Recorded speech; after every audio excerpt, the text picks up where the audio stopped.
Well, good morning from St Nazaire. I've arrived. Yesterday was awful. 300 miles in the pouring rain from just south of Bordeaux. Oh, what a nightmare. Anyway, today is a different day. The weather has improved and I'll give you the first look of the submarine base here in St Nazaire. That's the view you get. That is the start of the submarine pens, or the end of it. I'm not quite sure which. Better stay off the cycle path, else I might get run over. So we're going to go and have a butcher's around that.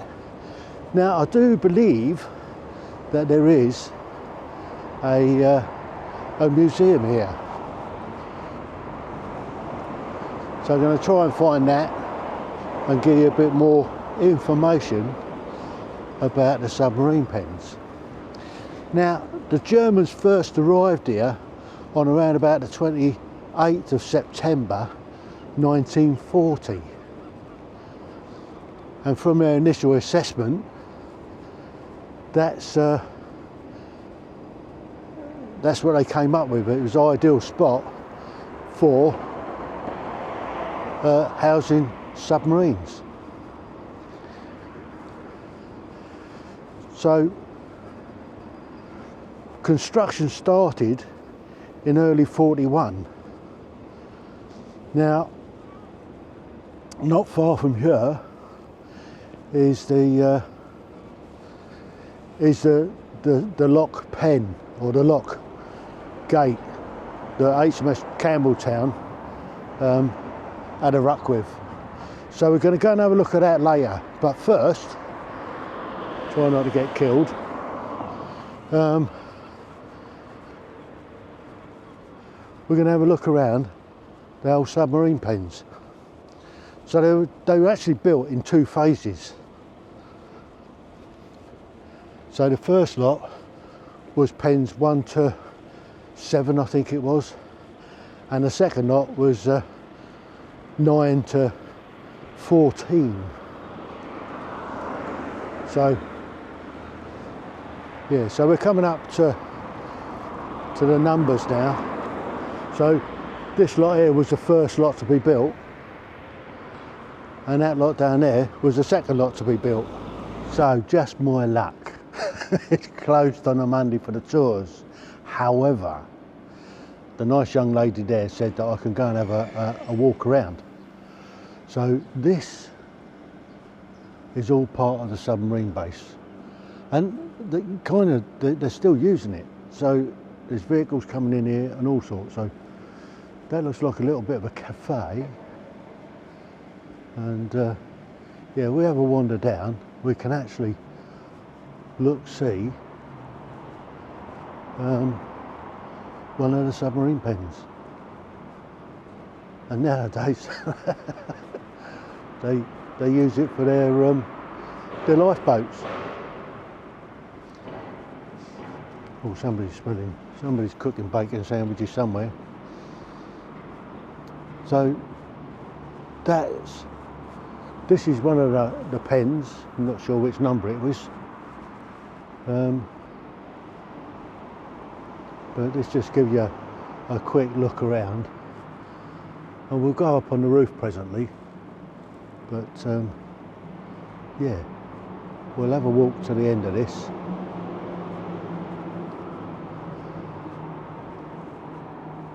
So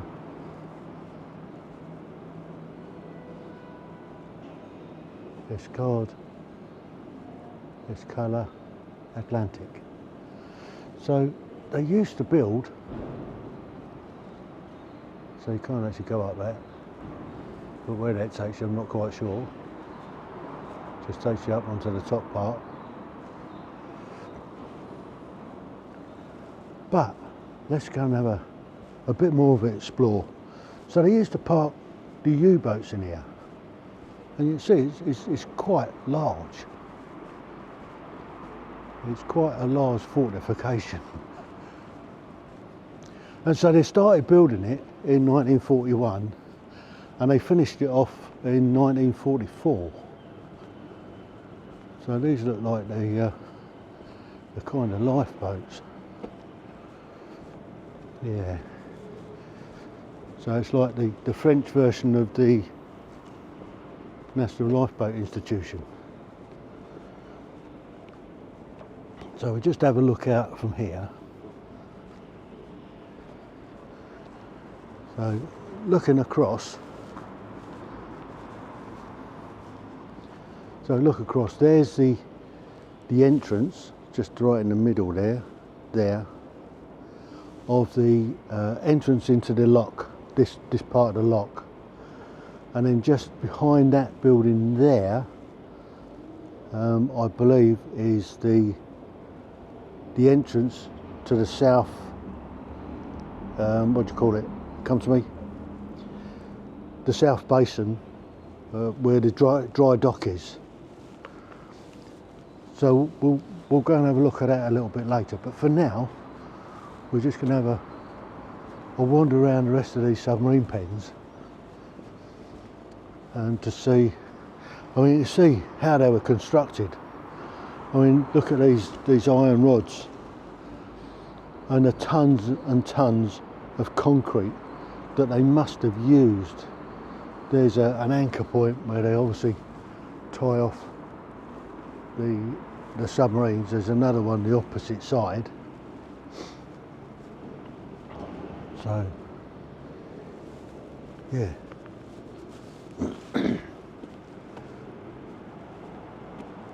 So, from 1941, early 1941, they started to construct these submarine pens.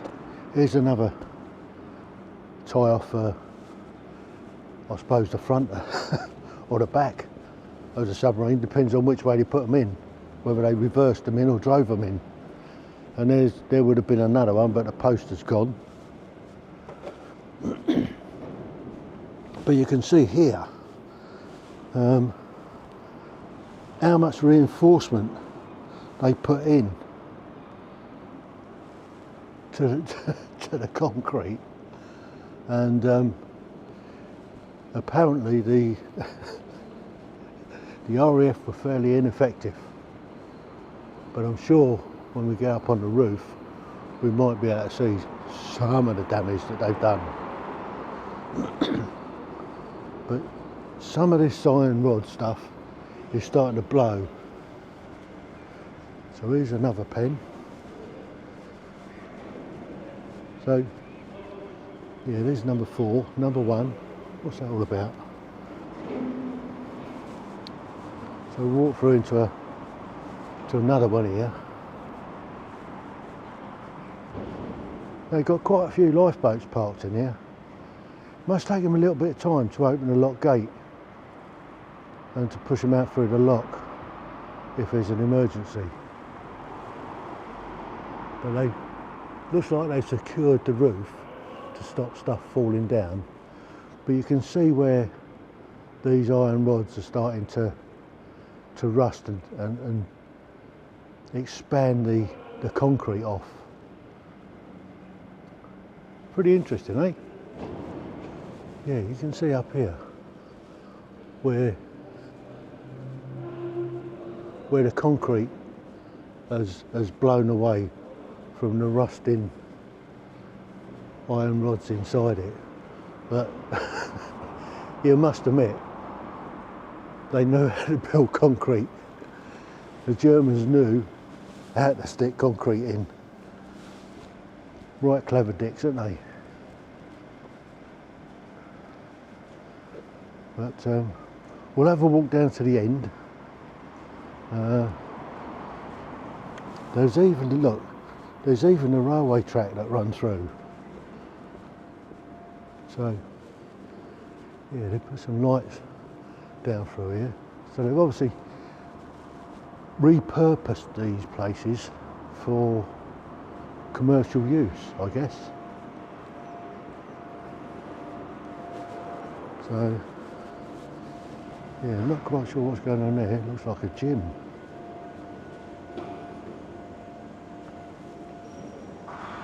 Amazing, look. So they're using these pens for other purposes. So we'll have a wander down to the end and see what we've got come up with down here.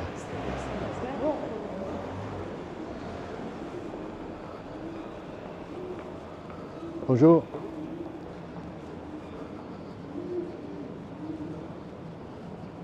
Oh look, they obviously knew I was coming.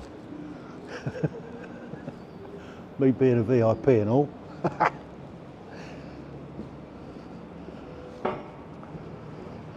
Ah, this goes a crane. So this shows some of the other stuff that's being used in here. So we'll just have a wander out this end. So this is the far end, and this is number 14. So we'll just have a quick mince down to the end here. Not much blown away on this side, unless they patched it up a bit.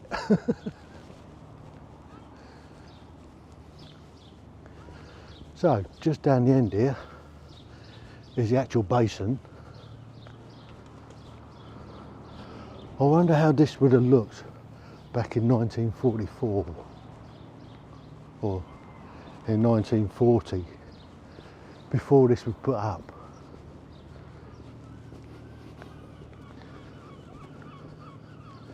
So I guess a lot of these buildings weren't here back then. Maybe those across the way there were.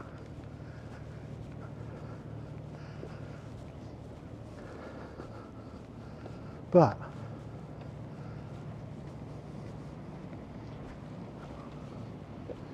yeah, so we can have a walk along there in a minute.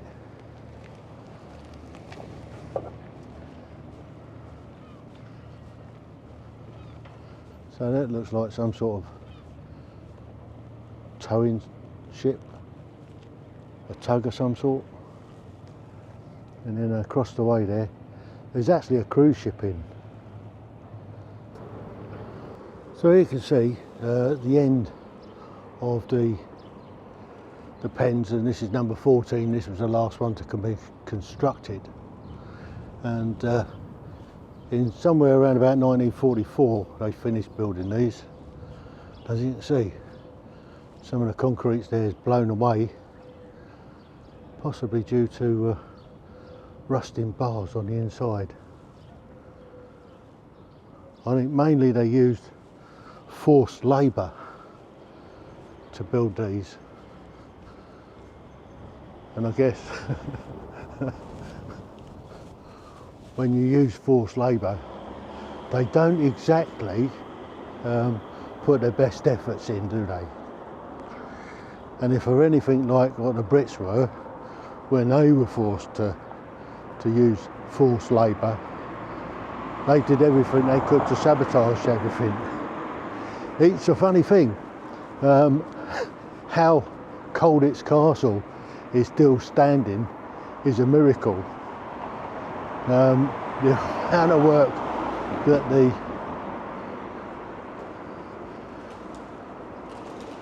the prisoners put in to wrecking it,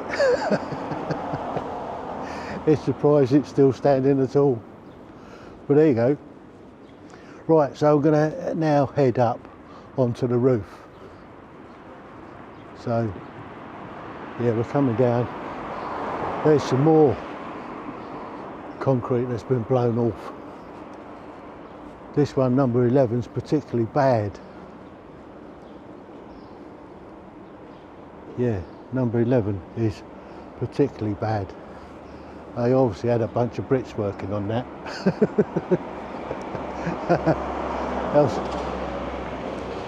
else it might still be standing. But they took the decision at the end of the war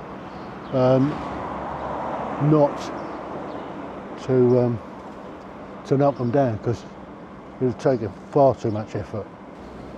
So this is the ramp going up to onto the rooftops. So we're going to have a wander up and check it out. Now you may be wondering why I'm wearing my tipfer.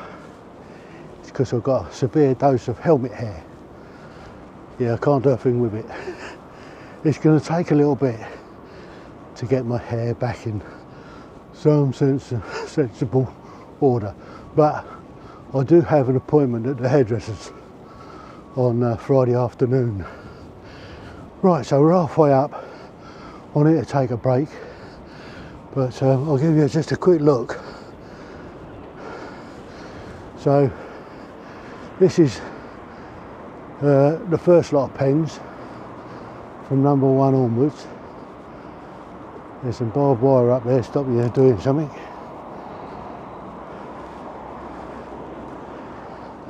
And if we come round, they've got some flags up, and across the other side here you can see the rest of them from 8 to 14, and at the end of that road is the Oggin. That's the river. So yeah, we'll carry on up and then have a see what we can see at the top. So this is the view you get from the top as you come up the ramp. So there's the ramp. It's quite a wander up, and yeah. So there's an entrance through here. So we're going to have a wander through this way first, and then we're going to go and have a look at the other side in a bit. Oh, so yeah, so a good look at some concrete. So there's a message up here. Since 2009, the Bowles Des Tremblers, the Aspen Forest, really, has occupied the concrete beam that makes up the roof of the explosion chamber. The 107 European aspens, popular tumula, erupt out of the concrete with leaves that shine in the sunlight. Oh, that's interesting. Let's go down the butcher's end. So trees come out of here. Got them on your head. Oh look, so there's the trees sticking up. Wonder if we can see them from the outside.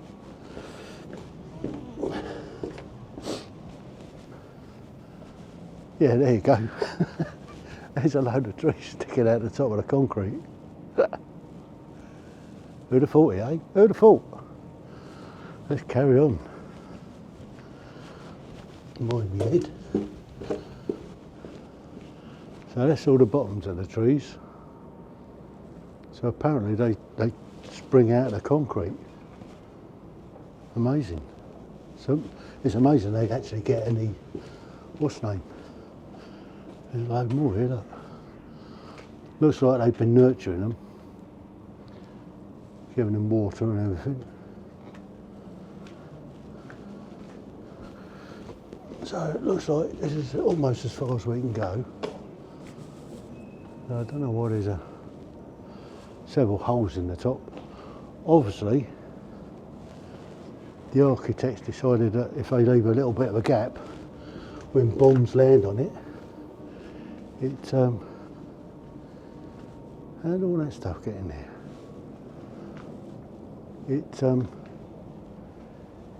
It absorbs the blast, or direction in a different direction. So we go back the other way. So walking along here, it looks like one can get up onto the top there to get a proper panoramic view of the whole area. So on the 18th of March 1942, HMS Campbelltown, that was a destroyer and a defunct one, out of commission, was leading a flotilla of 18 other smaller vessels, and they came up the river there, which is some 6 miles from the entrance, and halfway down they started to come under heavy fire all the way down. So she stuck her in a fast forward gear, and she actually smashed into the lock gates just there. All the commandos on board disembarked and started tearing around, destroying the pumps and anything else that they could find to destroy. That was a secondary target. Campbelltown should have blown up within 5 minutes of it crashing into the lock gate. It didn't.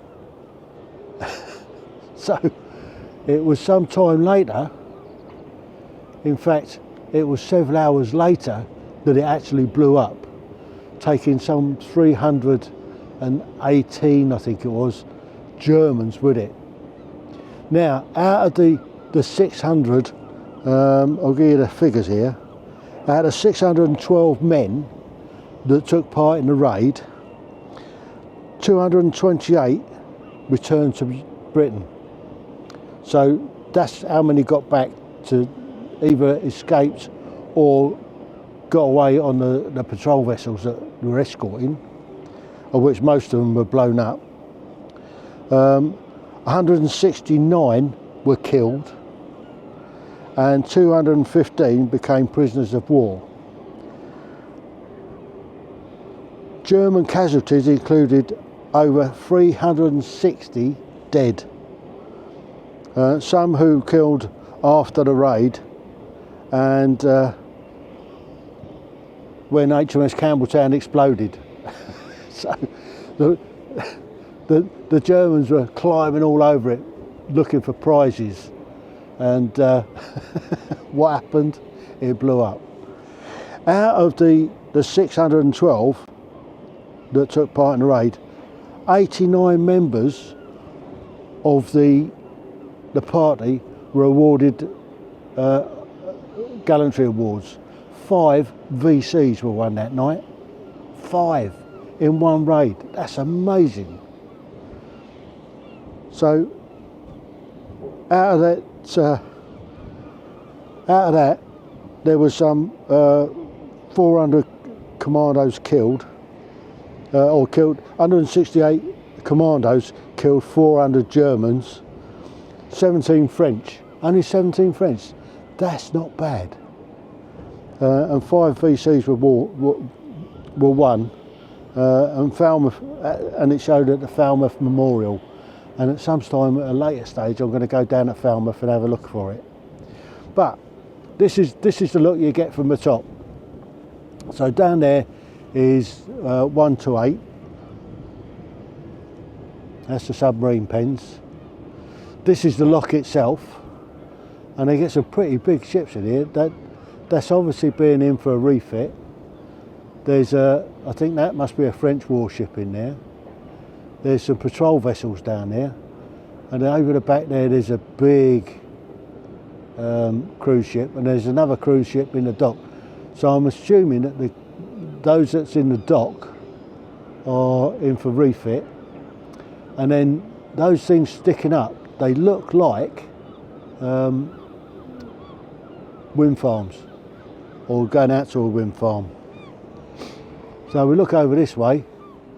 This is showing from sort of 8 or 9 to 14. So this is looking at the top of the submarine pens. So that's pretty much what you can see from up here. Now just notice something down there.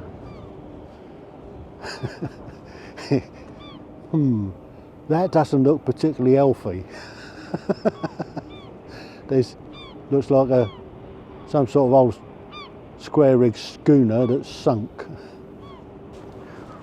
I hope you found that interesting. I mean, it's fascinating, just, I mean, looking at this part of history. I mean, it's hard to comprehend how they did it. how they built these sort of superstructures and they haven't been destroyed. I mean, just look at the thickness of the concrete that they've used, the reinforcements that they've used, and they served the U-boats all through the war. I mean, I don't know how much damage they did to the pumping stations, to the lock, but certainly the dry dock denied Tirpitz and Bismarck the ability to come in during the war for a refit. The fact that we sunk Bismarck, well, that was an operation in itself. And Tirpitz, we kept her pinned up in Norway till they managed to sink her, which was another brilliant operation. So, yeah, we were lucky. I think luck was a large part of some of the operations that we conducted during the war. So there you go. That's it. Now I'm going to have a wander around to the actual dry dock and see what I can see. As far as I can see, there is a ship in there at the moment, so I'll see how close I can get, and we'll have a quick chat about the lock gate, or the dry lock gate, when we get there. This is another view of the submarine pens, and if you fancy, you can stop in the Holiday Inn Express and come and visit yourself. And that's a strange looking thing, isn't it? Looks like a mermaid. And this is a square just out in front of it all.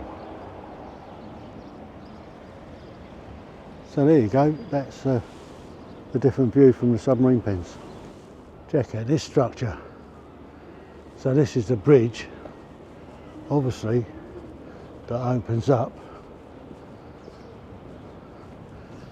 to another entrance into the lock. So this is a lock gate as well. Looks like we might be opening a lock gate over there. But this is quite a big lock. Must let some of these big ships ins and outs. So we'll carry on. So that's the view from the other side of this bridge. So looks like it's done by water. So this is walking down to that structure that we saw from over in the submarine pens. This is the bit you can go under, which hopefully will take us round to the actual dry lock gate. So this is a look at that building from across the other side there where the submarine pens are. So HMS Campbelltown came from this direction. This is the actual lock gate itself, and there is a dry dock. This is where she landed, and this is where she blew up. So they've got a ship in there at the moment, which is probably about the size of Bismarck or Tirpitz. So if you can imagine what the scene was like here in 1942, on that night of the 28th of March 1942, where Campbelltown came up this bit of the river under heavy fire, and to navigate through that tiny channel and smash into this lock gate.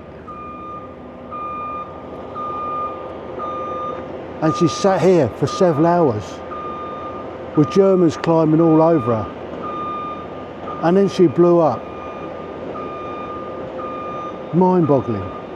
But this was the largest lock gate in existence at the time on the coast of the west coast of France. So as you can see, an awful lot's going on. A lot has happened since the war, and they actually finished rebuilding that lock gate in 1948. And just to give a look around, I mean, this is some of the area that the commandos were climbing all over, destroying the pumping stations. It's just amazing the feat that they did back in that time. So this shows the area. So if we go forwards, along here is where the submarine pens are. Over this side, this is where I am at the moment, and I've just come from the lock gate, which is across here. Amazing. There's another lock here that goes in to the into the basin, and there's another one up there that comes in from the sea. So as you can see, it's a big old area. So there's a final look at the submarine pens from the lock gate side. Imagine what this must have looked like in 1940, 42, 43, 44, especially 42, when the commandos did that amazing raid.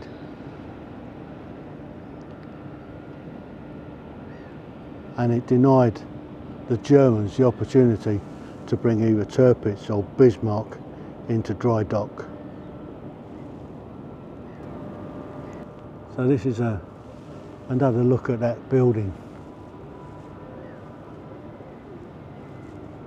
Amazing, absolutely amazing. What feat, what chaos must have gone on that night on the 28th of March 1942. And this is a view from inside that building. Now one suspects that this might have been the way in originally for the submarines, the U-boats. Yeah. So they come through this lock gate. So I guess, an educated guess, this might have been a new lock gate. That would have been the original one to come through, and this one, it's a fairly small one, so I'm not sure whether you get the submarines in through here. So I reckon that was it there. And you can see a lot of that concrete has been blown. They go to the basin and then go into one of the lock gates. There you go, Hergé's Adventures of Tintin. So this is a French memorial to the 1418 war and 39-45 war. Here, a quick look around it. Looks like a double piece by the looks of it. And there's the estuary, where on the 28th of March 1942, HMS Campbelltown and a 18 small boat flotilla came steaming up here to do the job. So this is a French memorial to the 1418 war and 39-45 war. Here, a quick look around it. Looks like a double piece by the looks of it. And there's the estuary, where on the 28th of March 1942, HMS Campbelltown and a 18 small boat flotilla came steaming up here to do the job. Just across the road there is Le Grand Café, built in 1842-ish, and I guess the Germans quite frequented that when they was here in the 40s, early 40s. And just across the road there is a big old church. Now, I don't want to be funny or anything like that, but This guy in front must be doing it for a bet. Nobody walks around like that. Nobody dresses like that in public without doing some sort of bet. So this is heading towards the centre villa, and I guess that's for kids to go and play on. Amazing bit of kit. Climbing all over it. And there's the paraquat bot.